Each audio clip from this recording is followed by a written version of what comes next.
Hello and welcome. Thank you everyone for joining us today at the Skirball Cultural Center's literary program, where we will discuss author and professor Maria Tatar's latest work, The Heroine with 1001 Faces.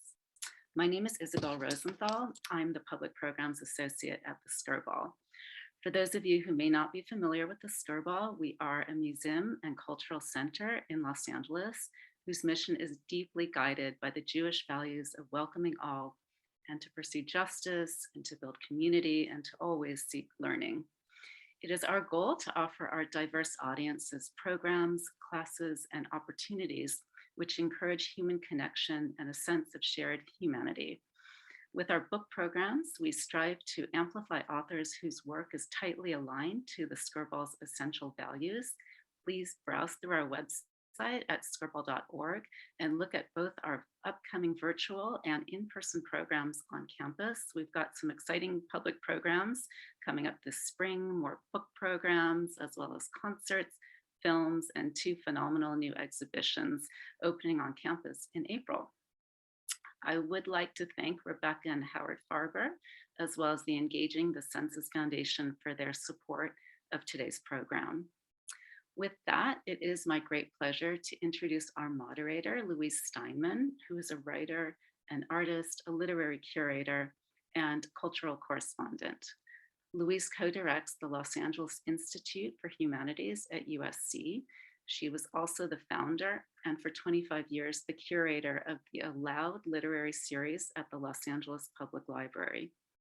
She's the author of 3 books, and her memoir of Polish-Jewish reconciliation, The Crooked Mirror, was recently published in Polish translation. Welcome, Louise, to our virtual stage today. Welcome, Maria. Please, everyone, look out for the link, which will enable you to purchase the book from our bookstore, Audrey's at the Skirball. Thank you for your support. And without any further ado, I'll hand it over to you, Louise. Please take it away. Thank you so much, Isabel. Thank you so much for the Skirball for hosting this program with Maria Tatar, who it is my great pleasure to be conversing with today. If you have questions for Maria, you can put them in the chat and I'll work them in after we get going for a while. And we will begin. Maria Tatar is the John L. Loeb Research Professor of Folklore and Mythology and Germanic Languages and Literature at Harvard University. She's the author of The Enchanted Hunters, The Power of Stories in Childhood, Off with Their Heads, Fairy Tales and the Culture of Childhood, and many other books on folklore and fairy stories. She is also the editor and translator of many annotated works, including the annotated Hans Christian Andersen, the annotated Brothers Grimm, which is one of the most beautiful books I've ever seen, just gorgeous. As befits the Brothers Grimm, and the annotated classic tales, the annotated Peter Pan, the classic fairy tales, a Norton Critical Edition, and the Grimm Reader. Dr. Tatar also co-edited the annotated African-American folk tales with her Harvard colleague, Henry Louis Gates. And she's here today, as Isabel mentioned, for a discussion of her latest book, The Heroine with 1001 Faces. So please welcome Maria Tatar. We will now see. Hi, Maria. Hello there. Great. It's really great to welcome you. Thank you for the lovely introduction. I wish we could be meeting in person, but at least we're both on the West Coast, so you're not in a different time zone, which is a pleasure. And I just want to thank you for this beautiful book, which you can see I have lots of notes in it. It will be, I think it's really something that to keep in one's library and refer to over a long period of time. There's so much to digest here. It's just an extremely rich book. So I wondered if you could start by reading the epigraph from Middlemarch at the head of the book. I thought that's just such a wonderful. I'm going to have to ask you to read it because I'll be happy to. I brought so many things with me, but not the book. This is the last sentence of Middlemarch, and George Eliot tells us about those who rest in, is it unvisited tombs? Yes, I'll read you but the effect of her being on those around her was incalculably diffusive. For the growing good of the world, is partly dependent on unhistoric acts, and that things are not so ill with you and me as they might have been, is half owing to the number who live faithfully a hidden life and rest in unvisited tombs. Just gives me chills to read that. It does, and for so long we've lived with the cult of the hero, the exemplary figure, the person we look up to, and we've forgotten about the lives of ordinary people who have been heroic as well. And we've also forgotten about half the population, because many of our heroes are warriors, and they're muscular, they're brawny, they're charismatic, they're spiritual leaders who are predominantly male. So our concept of the hero was really coded male. And I think so much of our understanding of heroism really changed during the pandemic. That's certainly one of the things we can talk about. Yeah, I loved your introduction where you made it very clear that this was a very personal book, and really made this very interesting correlation to the pandemic, to the quiet of the pandemic, and how this theme really kind of started to emerge for you. Could you talk about that a little? Well, Carlos Fuentes tells us that all writing is a response to silence. And if you think back to those first days of the pandemic and the spooky silence we were faced with, yes, there was an upside. We could cancel our many social engagements, and we suddenly saw forms of wildlife that we'd never seen before.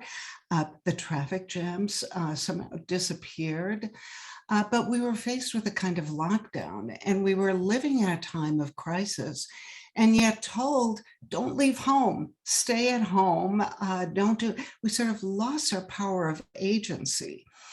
And it's precisely at this time that we have a new model of heroism, I think, because we're turning to healthcare workers. And I love the way that the term care is embedded in their occupation. Healthcare workers and also scientists who are driven by curiosity.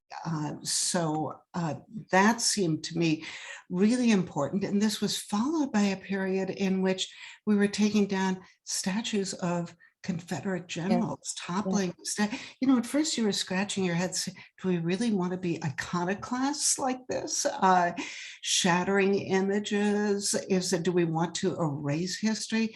And then I think there was a move toward a realization that Mary McLeod Bethune belongs in Statuary Hall in the Capitol because she was a civil rights activist, she was an educator. And there, presto, we suddenly have a new understanding of what it is to be a hero, which is not a timeless universal concept. It changes over time and with each era, and we have to keep rethinking it. I was that image of taking down the statues. I was thinking of what you just said about how many people have been forgotten. And I think, as you also make very clear in the book, not just forgotten, but written out of history. And it made me think, I heard a talk a few weeks ago from Anna Maleka Tubbs, who wrote The Three Mothers, about the mothers of Malcolm X, Martin Luther King, and James Baldwin. And when I learned about Mary Little, Malcolm X's mother, being sent to an insane asylum for 25 years because she was an activist, and that wasn't to be tolerated. And then when she came out, she went right back to work. And I thought, oh, there's a hero, there's a heroine, Yes, exactly. And what you're talking about has to do with historical figures, the sort of ordinary people, the mothers, the heroic mothers who, Joseph Campbell told us, oh, well, being the mother of the hero is enough, as if there is nothing, as if all you have to do is give birth and that's it. And he sort of leaves out that long, arduous process of raising a child and leading them to move on a path toward heroism. So we have the real life figures, and then we have also mythological figures. Circe, Madeline Miller has brought Circe to life and made us realize that she has not just a backstory, but a story as well. Margaret Atwood has also done that with the Penelopead, where she rewrites the Odyssey and tells us about Penelope's life, her interiority, her use of weaving, her use of craft, and all of those things. So we're living in an extraordinary time. We're sort of reaching back and discovering, making all of these incredible discoveries about how women contributed to, well, I was going to say to, a positive turn, but really these were women who were trying to bend the arc of social justice, I would say, well, trying to bend the arc of the storytelling universe toward social justice. I want to get to Campbell soon, but there was a wonderful story you told about, I know this book has been brewing in you for a long time. You've been thinking about these things and coming to these realizations, but it goes back, I think, to the story you told about taking a college entrance exam when you were asked to define what is a hero, I think was the question. I will never forget it. And, the funny thing is that I say I will never forget it, but I only remembered it as I was writing the book. Really? There I was sitting in this soulless lecture hall, and I looked down at the SAT question. I think it was a full hour. And the question is the blank page with the heading, "What is a hero?"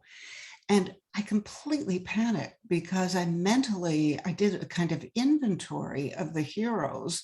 And, I was a bookworm. I was a bookish child. I loved to read. So, I could recite all of these names, but when I thought about their features, not their journeys, which Campbell thinks about, but their features, what does it take?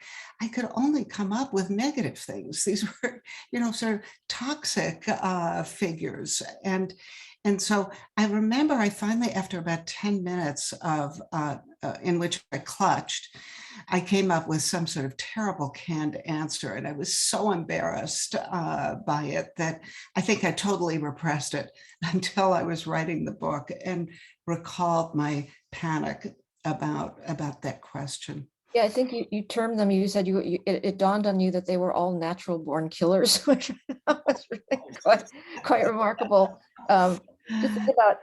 So in thinking about Joseph Campbell, of course, his classic work, Hero with a Thousand Faces, came out in 1949. And I think you make very clear that your book is not a rebuttal to Campbell, but it's really a re-engagement with this work, or as Henry Louis Gates said, you round out Campbell on gender, which is so interesting. So tell us a little bit about Campbell's blueprint and why it needs a kind of re-engagement at this time. Oh, yes. And I should say that I could never have written the book without Campbell's work. That is, it took rereading Campbell and sort of rethinking what he was working with to lead me to the heroines. So I think what's important is Campbell is 1949. We are in the post-war World War II period, and veterans are surrounding him, coming back, these men who are coming back as heroes. He himself started out as a conscientious objector. And then it turns out he was too old to be drafted, much to his relief, because he had decided that he probably should go anyway. But in any case, there he is writing this work and telling us basically that, again, as I said, most of these heroes are warriors and spiritual leaders. And there's a famous hero's journey, which you can find out about online, these 12 steps that have been outlined by various fans of Campbell, ranging from call to adventure to departure, crossing the threshold, the ordeal, and the return home with an elixir. Well, the question, of course, that you start to ask yourself is, what about all the people who had to stay at home? What did they do? And of course, the women stayed at home. And what were they doing while the men were off at war while they were engaged in combat. So is it possible to be a heroine without ever leaving the house, staying at home? And when Campbell was asked famously by one of his students at Sarah Lawrence, why can't I be the hero? And his response was, well, you can be the mother, you can also be the goal of the hero, but forget about being a hero. And so I started looking for all these possibilities for heroism at home. And instead of a journey, I looked at the features of the heroine. And what seems really important to me is the fact that these women were driven by curiosity. They were also driven by care, but as importantly, they exercise craft.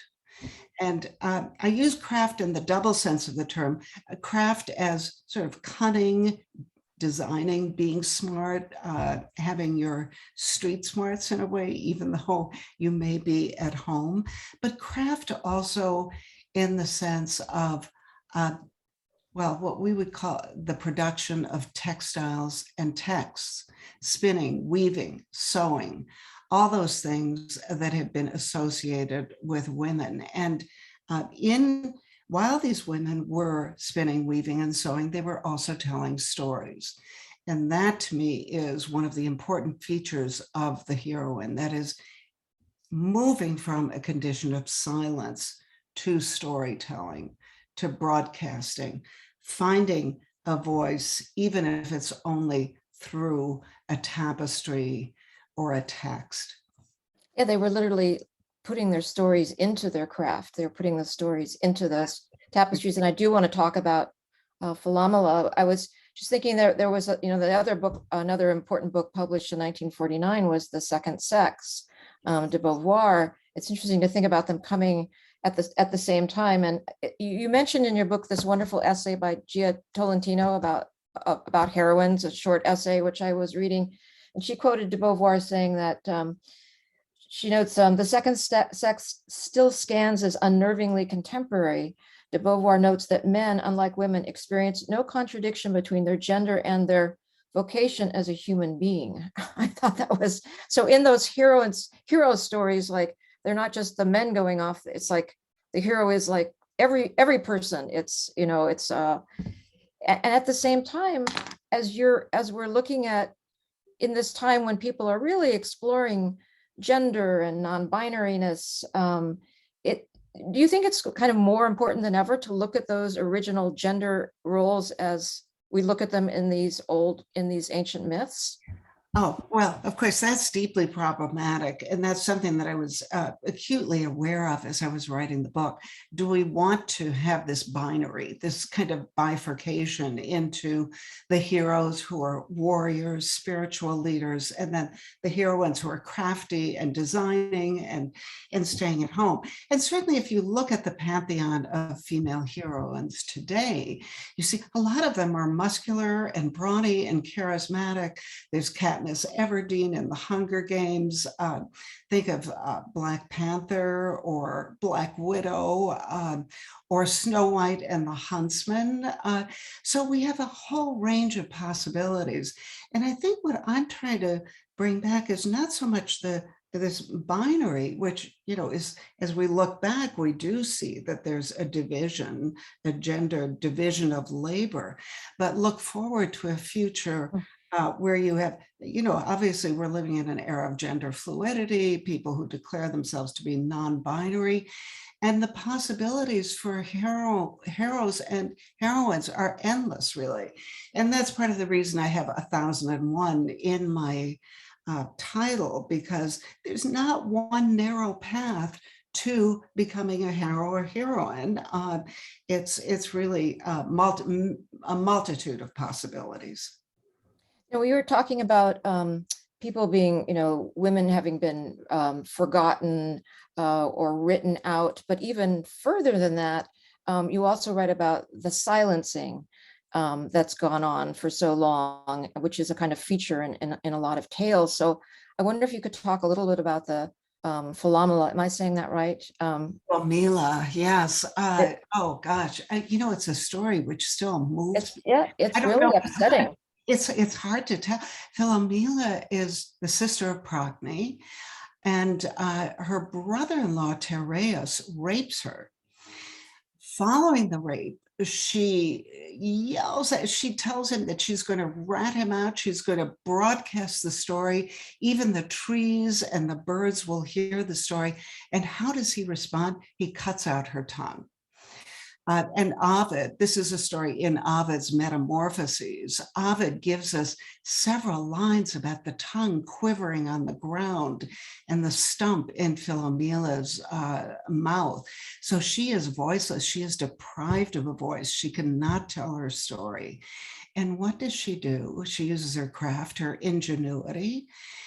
She weaves the story into a tapestry, and she has the tapestry taken to her sister, Procne, and then the two sisters, they conspire to get their revenge.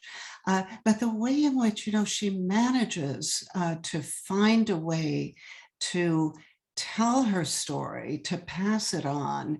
And, it's an early example of the Me Too movement in this powerful way. Women have been using stories. They've been using story as this extrajudicial tool. That is, they did not have access to the official legal system. So what did they do? They found ways to secure justice, and not just for themselves, but for others as well.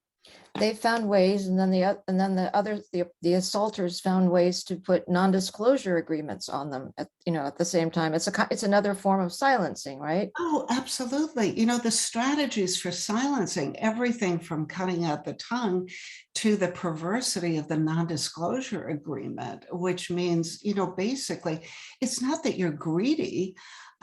It's that you don't want to go through a trial, the pain of a trial. And by the way, you might lose. You might be humiliated and end up losing. So there's a craftiness in that side as well. And so women have had to negotiate this path with great skill. Well, your book is so nimble in moving between examples, but Philomela weaves her story into a tapestry. And then you also have this incredible description of the spider of Charlotte's Web, one of my other favorite books, and the kind of ingenuity of that heroine in that story. Isn't that extraordinary? And again, women never had weapons. They didn't have, on the whole, they did not have weapons. They didn't have access to weapons. What was left? They had their voice, they had words and stories. And what does Charlotte do in E.B. White's Charlotte's Web but spin words into her web? Terrific, some pig, humble, radiant, all of those words which rescue her friend Wilbur and save him from death. So it's such a powerful story to read. We always worry about reading it because Charlotte dies in the end, and she dies alone. And it's such a tearjerker. E.B. White, when he was reading it for audiobooks, even his voice broke as he was. Beautiful reading too. It's really gorgeous. Yes, it's extraordinary. So, how he tapped into these mythical traditions. Arachne, who is spinning her, weaving her tapestry as well, and telling stories, by the way, about sexual assault, which is why Athena hits her over the head with a spindle and is outraged. So these wonderful tales about how women have used words and stories, and again, not just to save themselves, but to find justice for others. You said that in the book that when Joseph Campbell wanted to, he would have liked to, he wrote, include female heroes, but he discovered that he had to go to fairy tales to find them, not the myths. Why was that? Isn't that extraordinary? There we have myths sacred stories. If you think of biblical wisdom, all of that, it's sort of like the distinction between high culture and low culture. And then we have the domestic sphere, the stories that, and when I was in graduate school, this was described as a kind of trickle down mythology, not as an alternative universe. And I see it as a different discourse, a competing discourse, a discourse that tells about things like sexual assault and that puts it into the symbolic beauty of a story. This is not the here and now, but this is as it once was or might have been. And so these stories are, I mean, you could say they're almost written in a secret code, but they're also told in a safe way that enables them to be passed on to the next generation. Here is some of the wisdom that I can pass on to you. And by the way, you're going to get it. Even though it's not, reality, it's not, what we would call today the headlines or any of that, but this is a distillation of what I've experienced. And you're a very perceptive and deep decoder of these tales. I was thinking of in Marina Warner, your colleague wrote how fairy tales are often a rare witness to crimes encoded. And so these horrible things happen, children starve to death and hands get cut off and children are abandoned in the woods. But when you look back, when you now look at these stories, like I think as you wrote about Hansel and Gretel, there's another way to also look at them rather than just like who's the criminal in here and what is the child's ingenuity in that. I mean, you're putting a different look on it, I think. Oh, absolutely. I think you have the story of Bluebeard, a serial killer who marries yet another wife and hands her a key and say, you can go anywhere you want, but just not to the room. Don't open that door. This key is going to open that door. And of course, any interdiction is going to be followed in a fairy tale by the violation of the interdiction. So she goes right in the room, sees the corpses of his previous wives, and then once the story, this is a tale about how you better be shrewd, nosy, and prying and curious because your husband may have a past. Your husband who has untold wealth and riches and who is a stranger to you might in fact be a terrible criminal. So it was a kind of cautionary tale and warning. Once it's put between the covers of a book with male editors, what happens to it? Charles Perrault tells us in the 17th century, he's rewritten it. He's put he's put two morals at the end, one of which is, well, men aren't really that violent anymore. They once were. And then the second moral is curiosity is just a terrible trait.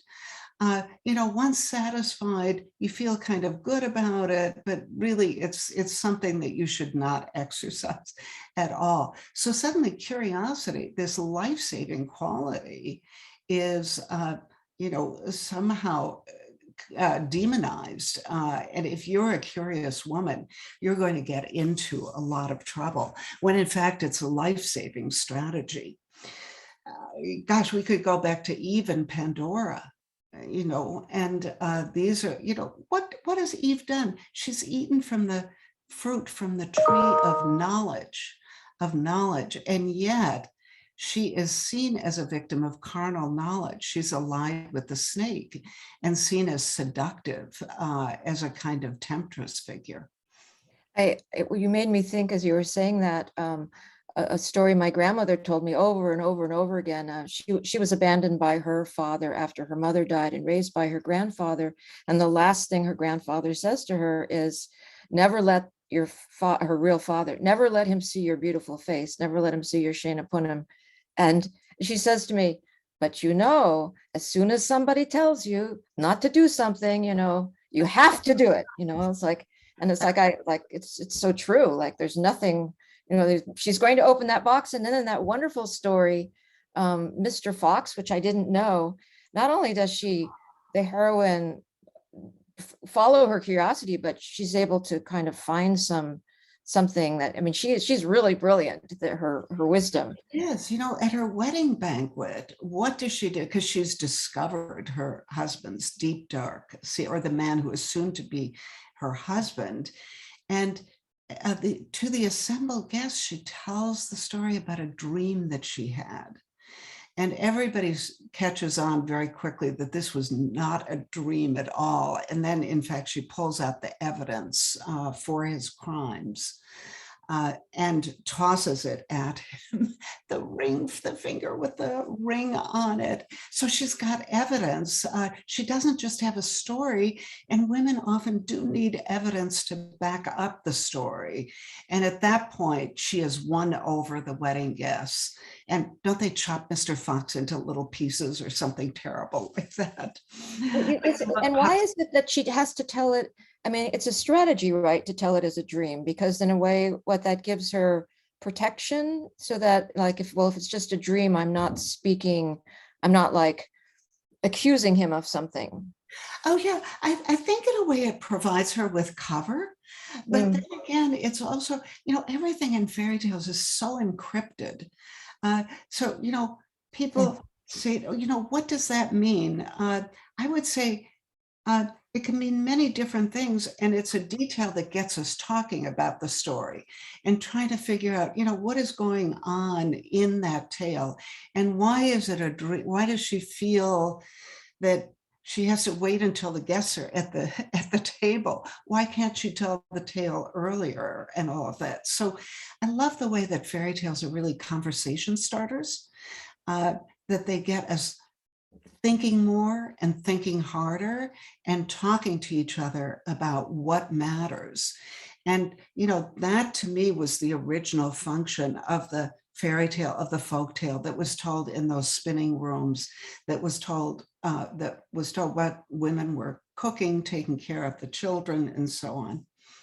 So if the fairy tale is meant to be kind of unpacked over time in your psyche, I mean, if we hear them as children, and there's the ones that stick in our mind, you feel like they continue to reveal themselves as we age, even? Yes, absolutely. They resonate with us. And I would say not always the story that we heard as a child, but the story that we see on screen or embedded in the narratives that are written today.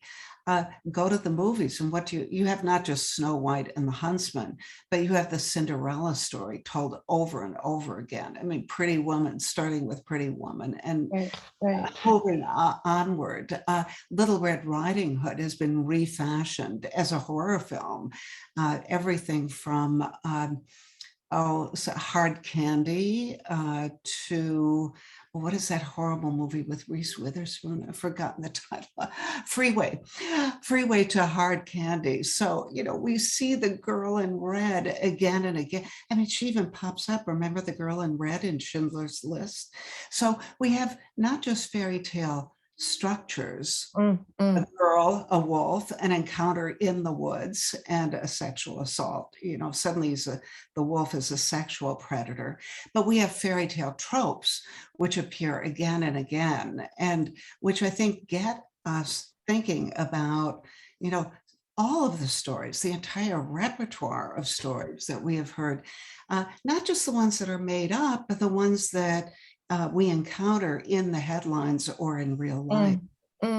You also made a point historically about when fairy tales were kind of reconfigured, and I don't know if that was because of the male editors, to be told to children, and that was not necessarily their original kind of function in the society. I mean, there was women talking to women, around the hearth or while they were doing some kind of craft. Oh, yes. And John Updike puts it really well. He says that fairy tales were the entertainment and pornography of an earlier age.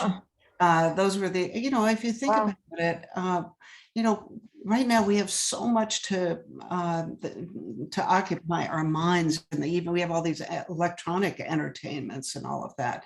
So there was a time when people did use stories to stay up, to manage all of those repetitive chores that had to be carried out at night, and the rhythms of storytelling sort of were a perfect accompaniment to the labors that were carried out.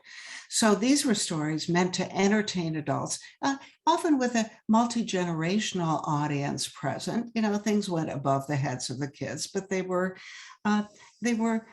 violent, they were melodramatic. And then, of course, the Grimms recognized that this entire oral storytelling culture was dying out, and they had better capture it and put it into print really soon. They did that. And what did they discover? To their horror, they discovered that parents were reading the stories to their children and a little shocked that the stories were dirty. They were ribald. They had, there's a story in which a young man looks at women and makes them pregnant. Rapunzel is pregnant, gets pregnant because the prince has been coming up to the tower for their daily romps.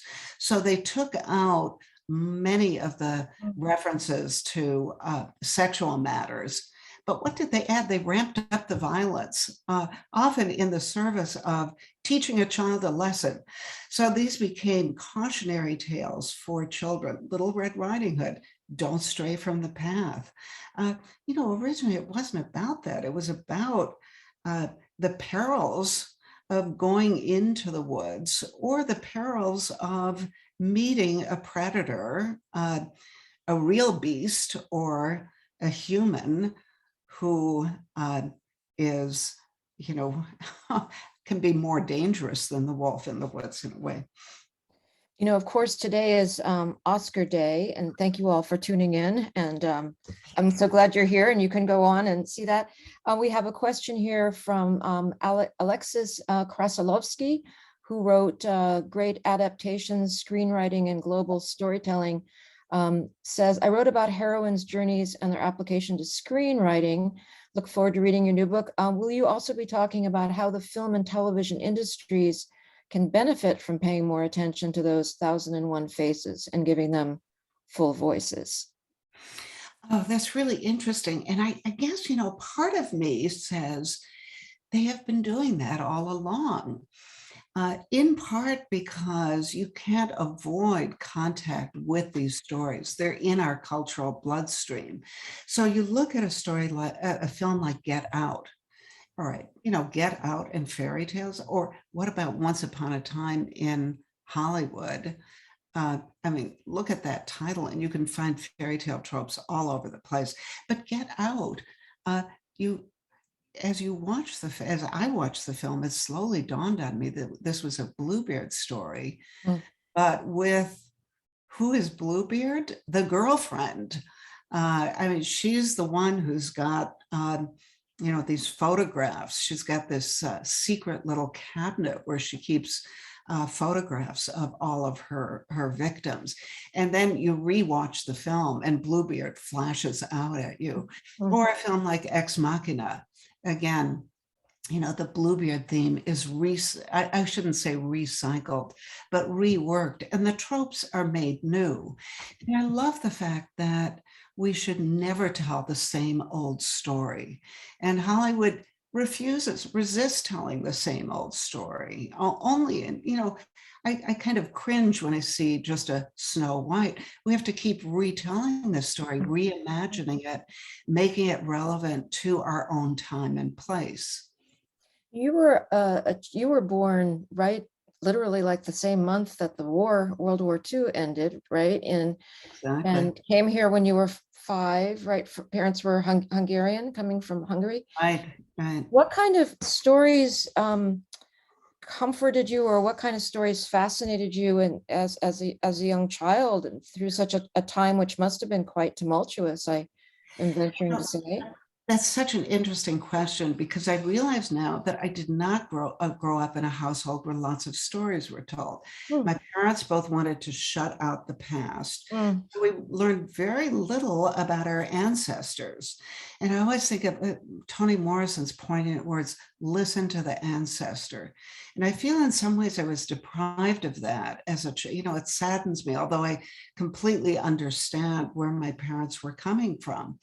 At the same time, again, you can't avoid fairy tales. So we were living in a house that had been given to a church. It was a fairly, the house was about 100 years old. It had this attic, a magical attic in it, with all of these crazy artifacts, including a volume of the Grimm's fairy tales in German, Die schönsten Kindermärchen der Brüder Grimm. And thank goodness it was illustrated, because at that point, my sister and I could not read. Now that is very magical. I mean, I just see the picture of the house, the attic, you and your sister finding this magical book. That's a trope, isn't it? I mean, to find the magical book. Oh, yes, yes. And then to enter the pages of the book. But so my sister, who was a little older, was able to tell me the stories, just inspired by the images on the page. And I still have that book. I have it at home. It has, masking tape on it. It's kind of held together. And, I look at an image and it's presto, suddenly, things go off in my head. And, this is what is so fascinating to me, what you said earlier, your understanding of the story changes over time. That is, you keep coming up with, it's almost like new, not just new interpretations, but new versions of the story. Yeah, I think one of the ones that gripped me as a child that really just, I was a fairy tale freak. I mean, I loved Grimm's, Andersen, they scared me. I got like every week I would go and get the blue fairy book, the purple fairy book, the pink, for the Lang ones.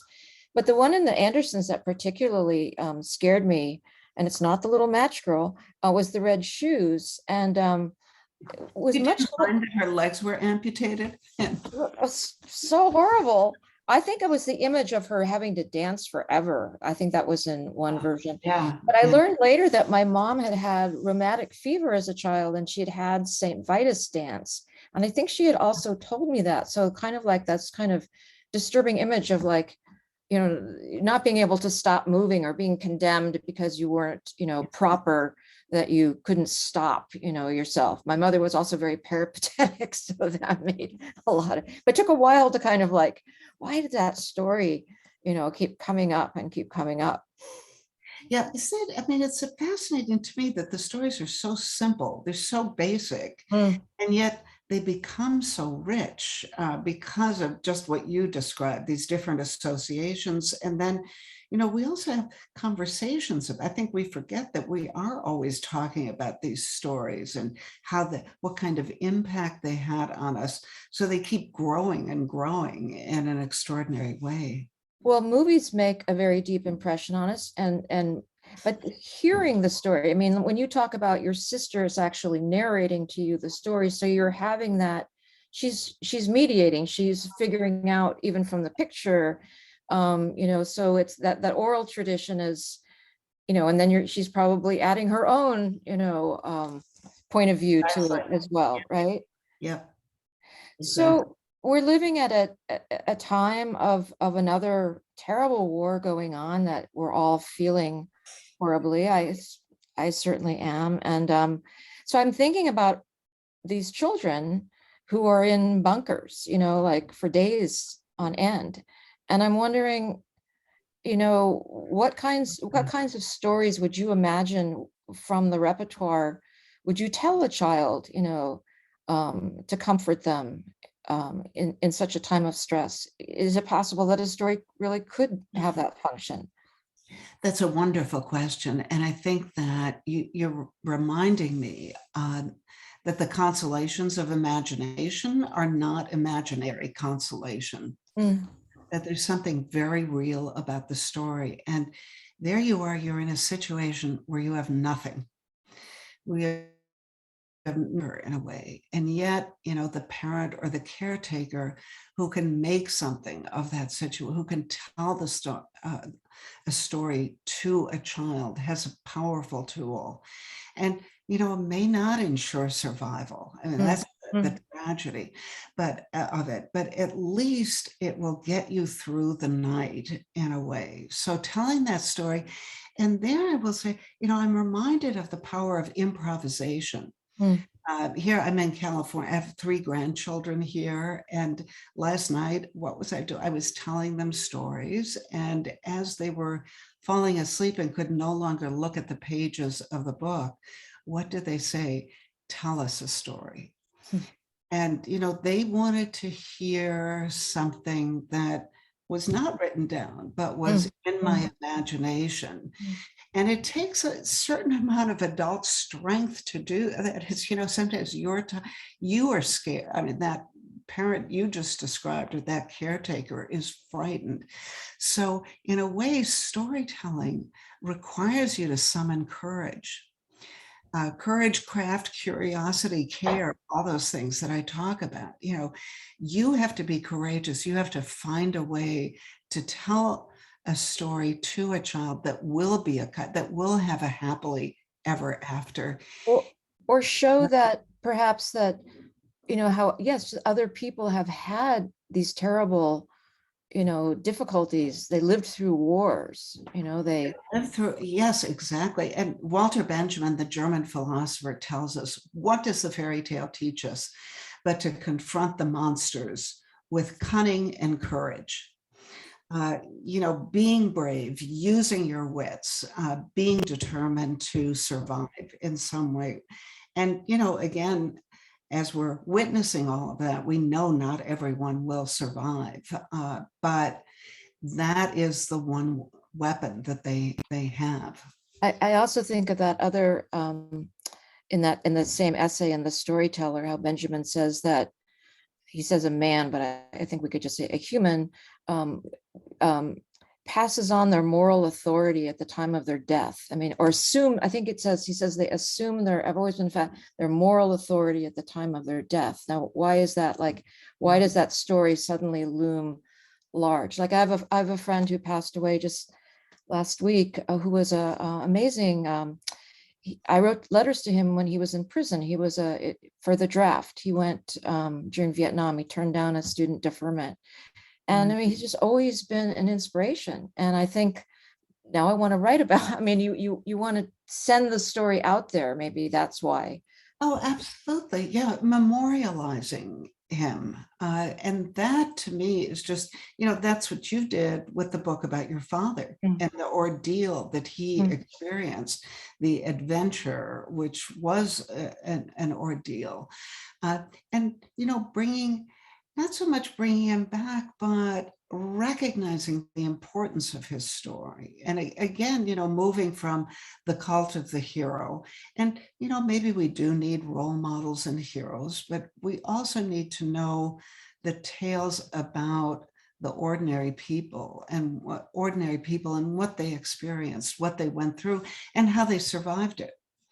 And as you said, parents often who've been through traumas or been through wars, they don't want to talk about it. I mean, I wrote that book because I found my dad's letters, but it was of which he would not speak. So it was kind of like meeting him for the first time. So you speak of a lack that, when you don't get that backstory, there's a kind of instinctive part of the soul, I think. Or maybe every family has a storyteller in it that's going to be determined to figure that out. Well, yes, yeah, and every family having secrets, deep, dark secrets, and things that have been repressed and hidden and bottled up. And that's what we need to talk about. And that's why it was so important for you to give him a voice, in a way, to tell his story. Thank you. Thank you. Let's see if we have another question here. Wonderful writer Leslie Brody asks, thank you for writing deeply about Louise Fitzhugh's Harriet the Spy. Leslie wrote a wonderful biography of Louise Fitzhugh. Could you talk about Harriet's transformation from an obsessed writer-observer and a kind of monster of incuriosity to a person who feels empathy? Oh, I love monster of incuriosity, because isn't that Nabokov's term, a monster of incuriosity? There she is. We want to admire Harriet because there she is. She's an obsessive writer. She's scribbling and at the same time writing these terrible things about her classmates. And then suddenly discovering through her own trauma about the importance of looking at things from the point of view of others. And it is this amazing moment at the end of the narrative where she begins to walk in, I think it's sports shoes. And she gets to physically, she sort of, she doesn't just feel it mentally, she becomes the other person in a way. She embodies the other in a way. Reminds me of the moment, To Kill a Mockingbird, learning to walk in somebody else's shoes, to be in somebody else's skin. And I sort of regret the fact that I think Harriet the Spy is probably considered politically incorrect these days because if you look at what Harriet writes in her notebooks, it's so, it's so terrible. Somebody is fat, somebody is wears braces and is ugly, and so on and so forth. So yes, Harriet discovers empathy, you could say, and yes, it's a book. I think of my friend Gregory Maguire, Wicked, sort of came from, guess what his favorite book was as a child? Harriet the Spy. And it enabled him to become a writer and to find that, he was not alone. I love that you also address heroines. Like I always loved Beverly, the Ramona in Beverly Cleary, and her messiness and pulling a giant turnip out of the ground, falling into the mud, even though she wanted to give it to her teacher. I mean, she was kind of like so hapless, but so smart at the same time. At the same time, yes. And, girls, I think, were heroines long before women in a way that in fiction, they could be heroic. I always think of Pippi Longstocking. And, Pippi Longstocking, not a fairy tale really, but Pippi Longstocking gives birth to the girl with the dragon tattoo. Notice she's called the girl with the dragon tattoo. And Steve Larson pays tribute to the Pippi Longstocking books because she's a girl who's got great strength, but also imagination. And, that I think is the nice connection with Ramona. Not just, being a scribbler, but also having the power of imagination and then learning how to care about others as well.